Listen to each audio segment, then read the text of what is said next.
자, 여러분 안녕하세요. 오늘은 사회 수업 중에서도 고려 청자의 우수성과 당시 사람들의 생활 모습을 알아보자 라는 주제로 공부를 해보도록 하겠습니다.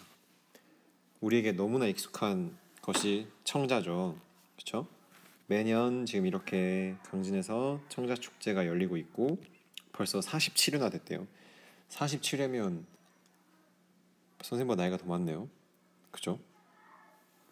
그런데 이렇게 우리한테 가까이 있는 청자여서 우리가 그 우수성과 대단함을 좀 잊고 살고 있는 것 같아요.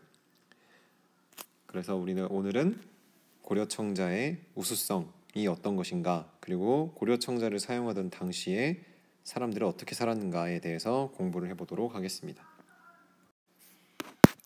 고려 청자라고 하면 고려라는 이름이 붙어 있어서 고려에서 시작된 것이다 라고 생각할 수 있는데, 원래 처음에는 중국의 송나라에서 청자가 들어옵니다. 송나라는 우리가 거란의 침입에서도 공부를 했었죠.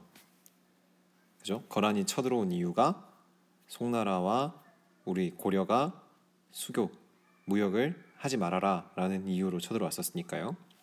그 나라에서 청자가 들어왔는데, 시간이 흐르면서 고려가 상감기법이라는 기법을 개발하게 되었고, 중국과 일본에서 따라올 수 없는 아름다움을 뽐낼 수 있었다라고 합니다. 상감기법에 대해서 여러분들 청자박물관이나 아니면 청자축제에 가서 많이 들어봤겠지만, 정리를 해보면 이런 과정이에요. 첫 번째로 도자기를 빚은 다음에 무늬를 새깁니다. 지금 여기 1번과 2번에 보면 무늬를 새기고 있죠. 이 무늬를 새기는 것도 매우 정교하고 어려운 과정인데, 이거는 중국에서도 하고 있었던 것이에요. 근데 우리가 개발한 것은 세 번째 과정인데요. 도자기에 색이 다른 흙을 메워 넣는 거예요. 그러니까 2번 과정에서 보면 2번 과정에서 보면 무늬를 만들고 있죠. 색이잖아요. 그럼 여기가 이렇게 파졌겠죠. 여기 도자기가. 색깔을 다른 걸로 해볼게요. 도자기가 이렇게 파여 있는데, 이런 부분 보면, 그죠?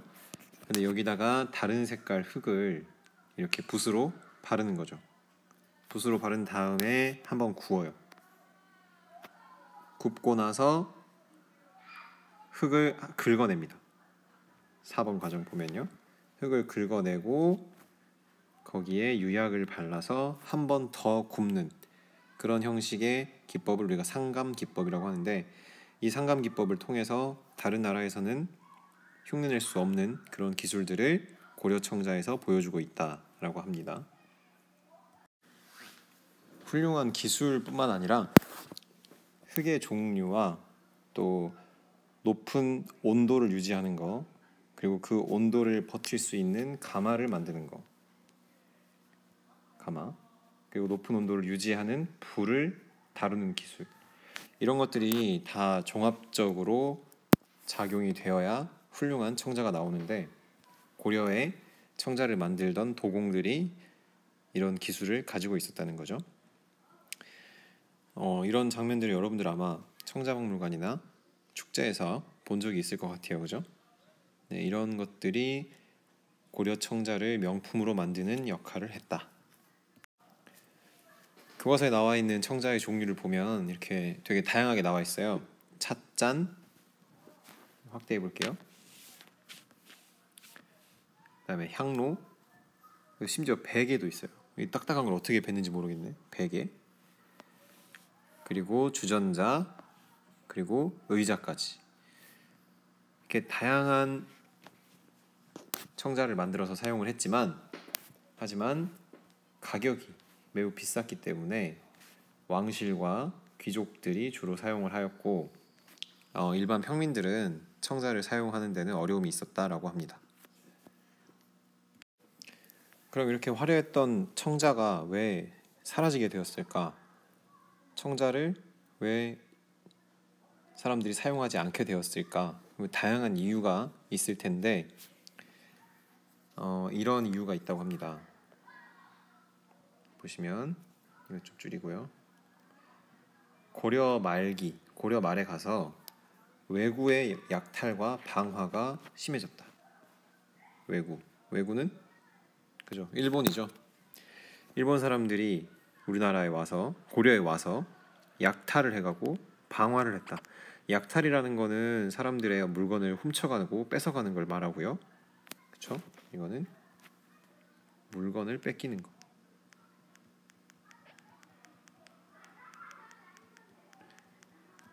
네, 방화는 불을 지르는 걸 말하죠. 불. 집에다가 불을 질러버리는 거예요, 그냥. 그리고 뛰어나오는 사람들, 도망쳐 나온 사람들을 잡아서 죽이거나 노예로 데려가는 이런 것들이 엄청 심해졌대요. 그래서 심지어 고려의 왕 중에 한 명인 공민왕이 뭐라고 했냐면 강가나 바닷가 근처에서 10리 이상 떨어져서 살아라. 너무나 일본 사람들이 왜구가 고려에 자주 쳐들어오고 백성들이 많은 피해를 입으니까 그거를 나라에서 다 보장해 줄 수가 없다. 그러니까 차라리 강가나 바닷가를 버리고 더 안쪽으로 육지로 들어와서 살아라라고 얘기를 한 거죠. 그러다 보니까 주로 바닷가나 강가에서 청자를 만들던 사람들이 더 이상 살 수가 없게 된 거예요. 그렇죠? 강진에서 청자가 유명한 이유도 강진 만에 좋은 흙이 있어서 그 흙으로 청자를 만들던 거였는데 바닷가에 너무나 일본 왜구들이 자주 쳐들어오다 보니까 사람들이 안정적으로 안심하고 살 수가 없었다. 그래서 그 도공들이 자기가 평생 하던 그 청자 만들기라는 일을 버리고 육지로 더 들어가서 다른 직업을 찾아서 살다 보니까 점점 청자가 사라지게 되었다라고 합니다. 청자가 사라진 것이 그 이유 하나만은 아니겠지만 이렇게 일본 왜구들이 쳐들어온 것이 큰 역할을 했다라는 거 또 여러분들이 기억을 하면 좋겠어요. 그런데 일본 이 고려 시대 때, 자 지금 이거는 고려 시대죠. 고려 시대에 이렇게 일본인들이 우리나라에 쳐들어와서 약탈과 방화를 일삼았는데 일제 강점기에도 비슷한 일이 일어납니다. 일제 강점기에 있었던 일은 우리가 수업 시간에 선생님과 함께 얘기해 보도록 할게요. 자, 그러면 오늘 수업은 여기서 마치고 내일 보도록 합시다.